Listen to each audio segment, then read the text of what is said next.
Ada nikmat yang sifatnya gratis, ada juga yang kita beli, tapi semuanya itu adalah nikmat dari Allah Subhanahu wa Ta'ala.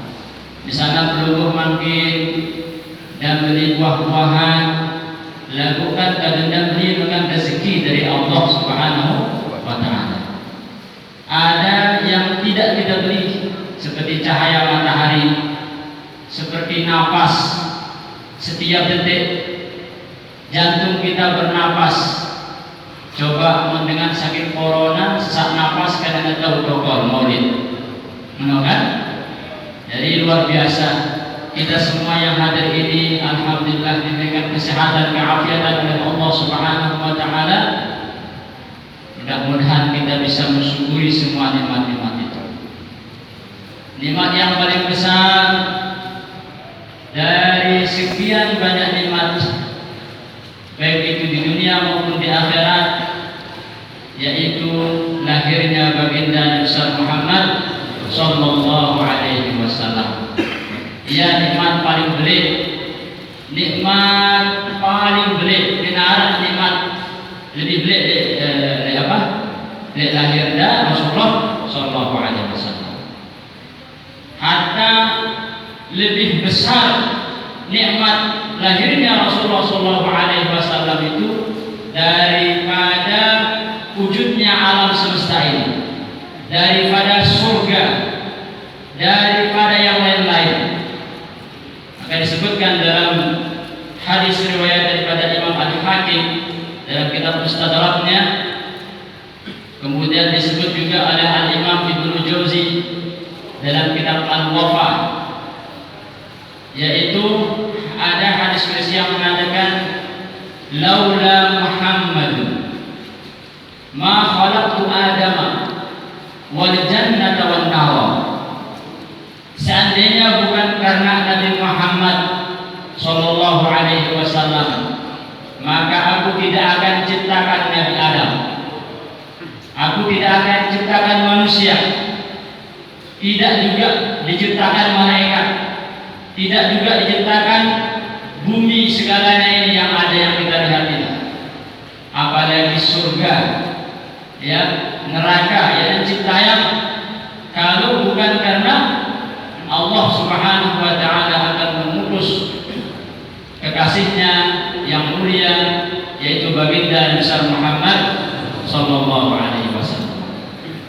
Itu ada di dalam kitab Mafahim Yajib an Tusahhah karangan Imam As-Sayyid Muhammad bin Alawi Abbas Al-Maliki.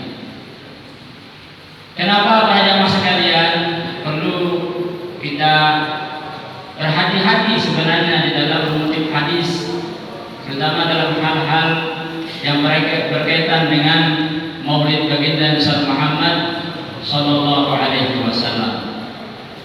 Sebagai seorang ilmuwan lah kita katakan, atau orang yang pernah belajar hadis, maka perlu kita pilih mana hadis yang perlu kita sampaikan, mana yang tidak perlu kita sampaikan.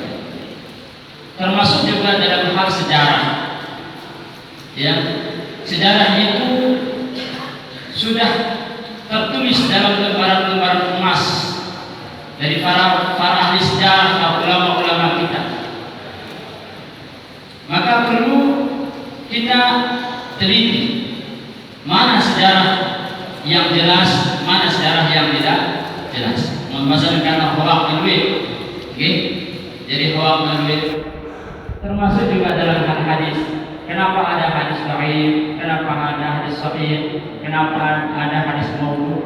Ya karena latar belakang periwayatannya. Kadang ada masalah dalam periwayatan hadis itu. Maka sebagai seorang penuntut ilmu, sebagai seorang pelajar, ya harus teliti agar ya di saat kita menyampaikan hadis itu kepada publik atau kepada masyarakat, kepada jamaah, kepada seluruh umat Islam, maka yang kita sampaikan itu memang betul adanya. Para jamaah sekalian yang dirahmati Allah, selalu bersalawat dan bersalam kepada baginda besar Muhammad sallallahu alaihi wasallam. Dengan kita bersalawat kepada beliau, insyaallah akan diangkat derajat kita oleh Allah Subhanahu wa taala. Man shalla alaihi salatan sallallahu alaihi biha asra. Saya bersalawat satu kali, Allah yang akan memberikan dia rahmat, bahkan dilipat gandakan 10 kali. Kemudian Allah akan mengangkat derajatnya. Ya. Kemudian Allah Subhanahu wa taala akan mengampuni 10 dosanya. Sekali bersalawat 10 dosa dihapus, 10 derajat naik, ya. Kemudian diberikan kita pahala 10 lagi Allah bersalawat kepada kita.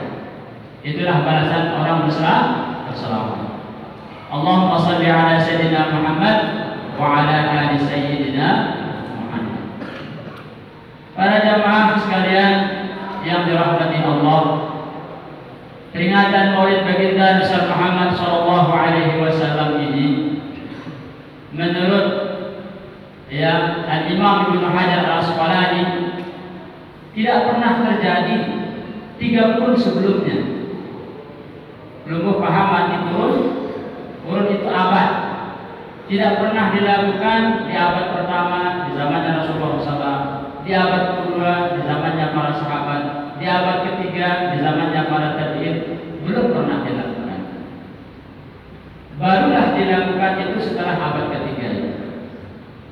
Maka para ulama-ulama Ahlus Sunnah wal Jamaah mengambil beberapa hadis sebagai dasar untuk menguatkan apa yang dilakukan oleh umat Islam, karena menyeluruh pelaksanaannya bahkan di seluruh dunia.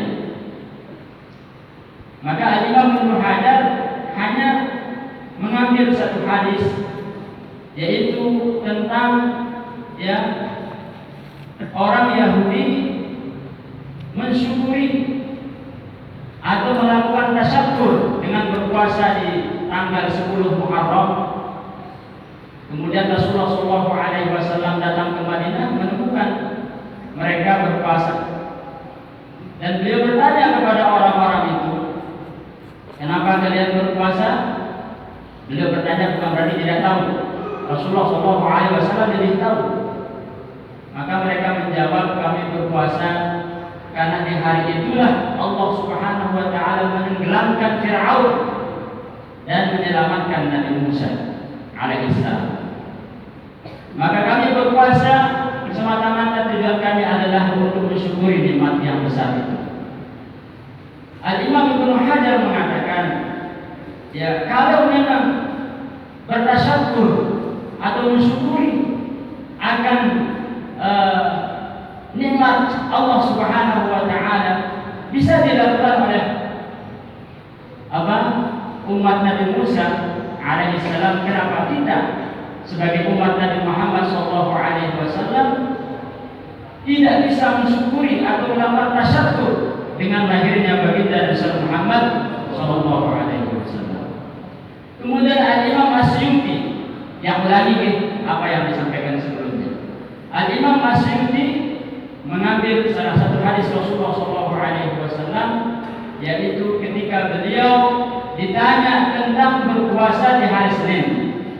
Rasulullah sallallahu alaihi wasallam menjawab, "Jelunono aku tak ciptayang." Jelunono aku tak lahiran. Ya. Jelunono aku tak bangkita. Ya langanku bangkita, ya langanku dilahirkan di hari itu saya berhijrah. Nah, ini beberapa keutamaan hari di mana kemuliaan hari itu disandarkan kepada suatu peristiwa yang terjadi. Beliau ditanya, "Su'ila an yaumil isnain, su'ila an siyam yaumil isnain. Zalika al-yawm ulidtu fihi." Beliau ditanya tentang hari Senin, kenapa engkau berpuasa di hari Senin? Aku berpuasa di hari Senin karena hari Senin itu adalah hari hari aku dilahirkan. Cukup. Jadi para ulama kita itu hanya mengambil 2 hadis itu saja. Sehingga para jamaah sekalian, di dalam mensikapi permasalahan masalah maulid ini, ada golongan yang tidak menginginkan adanya maulid, ada golongan yang sangat menginginkan adanya maulid atau perayaan maulid lah kita katakan. Yang satu beralasan ini, yang satu beralasan ini. Namun kita harus sunnah wal jamaah, harus berpegang teguh terhadap apa yang sudah diajarkan oleh guru-guru kita, terutama guru besar kita Al-Mafrulah Mu'adzim. Beliau datang membawa ajaran para ulama-ulama terdahulu. Dia cara mengajar kita. Jadi enak kita merayakan peringatan hari besar Islam. Di antaranya adalah peringatan malam lahirnya Rasulullah Sallallahu Alaihi Wasallam dengan dalil-dalil tadi. Adapun misalnya kalau kita berdalil dengan hadis-hadis yang mungkin yang tidak pas gitu ya, sehingga orang-orang mengatakan Anda berdalil pakai hadis dhaif atau pakai hadis maudhu dan sebagainya. Nah, dia akan menyerang kita dengan bahasanya. Lalu kita tidak berhati-hati dalam menyampaikan dalil, terutama dalam masalah maulid. Para jamaah sekalian yang dirahmati Allah, berikutnya adalah kembali kepada ayat yang tadi. Asbabun nuzul daripada ayat tadi, wa ma Muhammadun illa rasulun qad khalat min qablihi rusul. Disebutkan dalam kitab Al-Itqan, karangan Al-Imam Asy'uti. Beliau menceritakan salah satu riwayat yang menunjukkan adanya muwafaqatus sahabat di antara beberapa ayat-ayat Al-Qur'an. Di antaranya muwafaqatul Umar. Kemudian ayat tadi yaitu muwafaqat daripada Sayyidina Mus'ab bin Umair radhiyallahu ta'ala anhu. Menurut Imam Asy'uti dari riwayat hadis tadi, beliau menceritakan bahwa Mus'ab bin Umair itu di saat beliau berada di perang Uhud, di medan tempur, kena dimana dari perang, dari serangan dengan kafir. Beliau diperintahkan oleh Rasulullah untuk memegang bendera perang Sayyidina Mus'ab bin Umair.